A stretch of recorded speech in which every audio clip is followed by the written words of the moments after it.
Juru bicara KPK Ali Fikri menyatakan ada 15 orang yang ditangkap terkait kasus dugaan lelang jabatan yang menyeret Gubernur Maluku Utara Abdul Ghani. Saat ini KPK masih melakukan penyelidikan lebih lanjut terhadap Gubernur Maluku Utara. Betul, kemarin tim KPK menindaklanjuti laporan masyarakat melakukan kegiatan tangkap tangan baik di wilayah Maluku Utara maupun di Jakarta. Dan sejauh ini ada sekitar 15 orang yang ditangkap baik di kota Ternate maupun Jakarta Selatan. Benar, diantaranya adalah Gubernur Maluku Utara dan pejabat lainnya serta beberapa pihak swasta yang sebagian saat ini telah berada di Gedung Merah Putih KPK untuk dilakukan permintaan keterangan. Tentu kami masih memiliki waktu untuk menentukan sikap dari hasil kegiatan tangkap tangan ini setelah memastikan seluruh permintaan keterangan terhadap pihak yang ditangkap telah selesai dilakukan. Presiden Joko Widodo menanggapi operasi tangkap tangan Gubernur Maluku Utara oleh KPK. Presiden meminta semua pihak menghormati proses hukum yang tengah berjalan. Hal itu disampaikan Presiden Jokowi di sela kegiatannya meresmikan jembatan Otista di Kota Bogor, Jawa Barat. Saat ditanya soal OTT yang menyeret Gubernur Maluku Utara, Presiden menegaskan agar semua pihak bisa menghormati proses hukum yang tengah berjalan di KPK. Dengan demikian telah diresmikan Gubernur Maluku Utara. Sama, hormati proses hukum yang ada, hormati proses hukum yang ada di KPK. Perkembangan terkini dari operasi tangkap tangan Gubernur Maluku Utara kemarin kita tanyakan langsung ke jurnalis Kompas TV Fedriska Ananda di Gedung KPK Jakarta. Fedriska, hingga saat ini bagaimana dengan perkembangan pemeriksaan terhadap Gubernur Maluku Utara yang ter-OTT KPK pada Senin sore kemarin?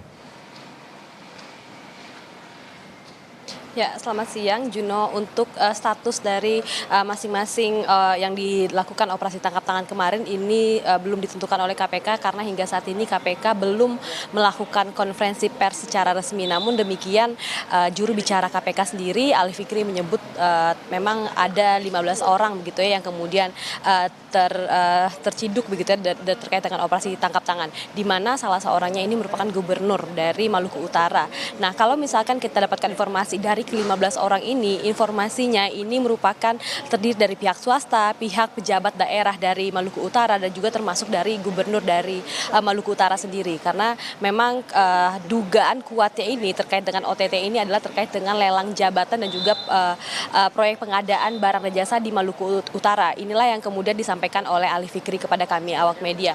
Namun informasi yang kami dapatkan Juno bahwa memang saat ini dari Gubernur Maluku Utara sendiri masih menjalani proses pemeriksaan di Gedung Merah Putih KPK, dan informasinya ini ada 4 orang lainnya yang juga kemarin sudah ditahan oleh pihak KPK kemudian akan dibawa ke Gedung Merah Putih, di mana kalau misalkan kami dapatkan informasi ini mereka terbang dari Maluku ini sekitar pukul 7:15. Jadi seharusnya kalau misalkan perkiraan kita ini seharusnya sudah tiba di Jakarta, namun memang hingga saat ini belum tampak kedatangan dari 4 pejabat daerah Maluku Utara ini. Keempatnya ini adalah Imran Yakub merupakan Kepala Dinas Pendidikan Kebudayaan, dan kemudian Daud Ismail, Kepala Dinas Pekerjaan Umum, dan juga Ridwan Arsan, Kepala Biro Pengadaan Barang dan Jasa, juga salah satu staf dari Dinas PUPR. Nah, inilah yang kita masih nanti kedatangan dari keempat orang ataupun pejabat yang kemudian ditangkap tangan oleh KPK terkait dengan OTT yang kemarin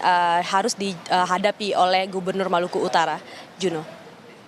Ya, hingga saat ini penetapan tersangka tentu melalui pemeriksaan 1x24 jam dan juga masih menunggu 3 orang kepala organisasi perangkat daerah yang akan tiba di Jakarta. Hingga saat ini seperti apa konstruksi dari kasus yang menyeret Gubernur Maluku Utara hingga ter-OTT KPK? Ya Juno, karena hingga saat ini memang KPK belum tampak banyak berbicara begitu ya, karena terkait dengan kasus ini masih dalam proses pemeriksaan.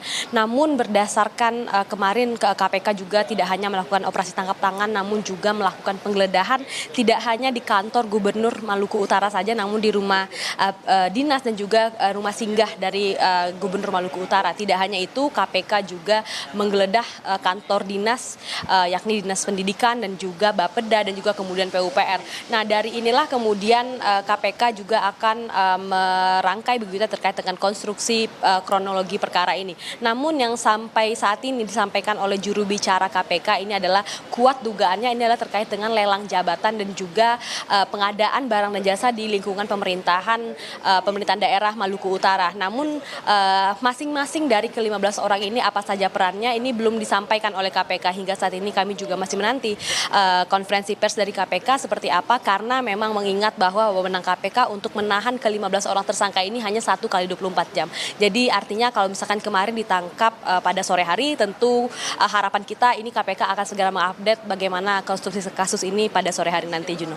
Baik, terima kasih atas laporan lengkap Anda, jurnalis Kompas TV, Fedriska Ananda dari Gedung KPK Jakarta.